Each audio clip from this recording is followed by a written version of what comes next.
Leclerc, Carrefour, Macron, Ukraine, ils tirent sur tout le monde et BFM ne sait plus où se mettre. Il commence par dénoncer les grands patrons de supermarchés qui se cachent pendant que les agriculteurs meurent de faim. Je vais vous dire, l'objectif, c'est que vous êtes déconnecté depuis tout à l'heure de ce que. Je peux finir? Je peux finir? Non, mais vous avez l'habitude de couper la parole, il faut laisser parler les gens.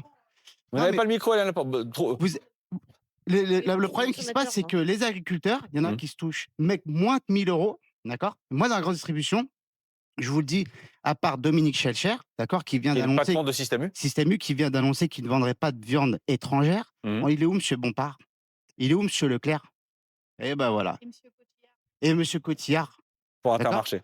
Pour Intermarché. Ils sont où, ces gens-là? Bompard, c'est Parce que Carrefour. ça revient à ce que monsieur Pericodi vient de dire, c'est qu'en fait, c'est eux qui décident de tout, quoi qu'il arrive. Il a raison de nommer les choses. À part Système U qui a fait un geste, où sont Leclerc et Carrefour? Ils continuent d'importer de la viande étrangère moins chère pour faire de la marge, tout en jurant bien sûr la main sur le cœur qu'ils soutiennent l'agriculture française. Mais le plus fort, c'est la fin. Ils connectent la crise agricole avec le sujet qui fâche, l'argent public. OK? Et derrière, depuis que ça chauffe, il est où Macron dans l'histoire?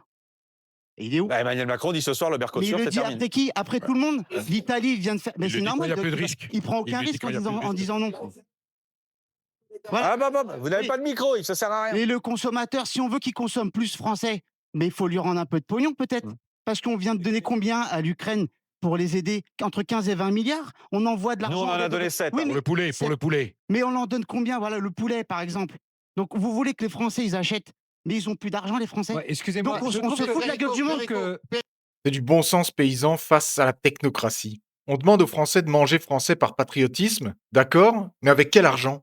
Ce monsieur pose l'équation impossible. D'un côté, l'État trouve 7, 10, 15 milliards pour l'Ukraine et on importe leur poulet qui tue nos éleveurs. De l'autre, on dit aux Français, désolé, les caisses sont vides, on va encore vous taxer. Tout ça pour pouvoir continuer à vivre comme des rois pendant que vous crevez de faim. Si les Français n'achètent pas français, ce n'est pas parce qu'ils ne veulent pas, c'est parce qu'ils ne peuvent pas. Ce citoyen résume le ras-le-bol général. On se fout de la gueule du monde. On finance la concurrence étrangère avec nos impôts et on s'appauvrit. Et vous arrivez encore à acheter français ou c'est devenu trop cher? Si vous êtes d'accord avec lui, partagez massivement cette vidéo.